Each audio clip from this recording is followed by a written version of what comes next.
ایک شخص حارث بن حشام نامی نے ان حضرت صلی اللہ علیہ وآلہ وسلم سے سوال کیا تھا کہ حضور آپ پر وحی کیسے نازل ہوتی ہے؟ آپ صلی اللہ علیہ وآلہ وسلم نے فرمایا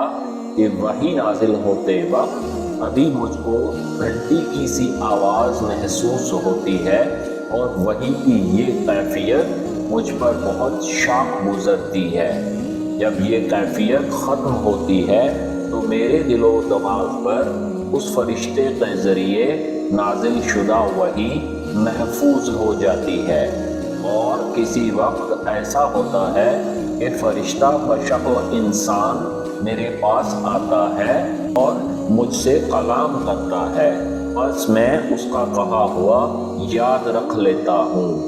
حضرت عائشہ رضی اللہ عنہا کا بیان ہے کہ میں نے سخت کڑاکے کی سردی میں ان حضرت صلی اللہ علیہ وآلہ وسلم کو دیکھا ہے کہ آپ صلی اللہ علیہ وسلم پر وحی نازل ہوئی، اور جب اس کا سلسلہ موقوف ہوا تو آپ صلی اللہ علیہ وآلہ وسلم کی پیشانی پسینے سے شرابور تھی۔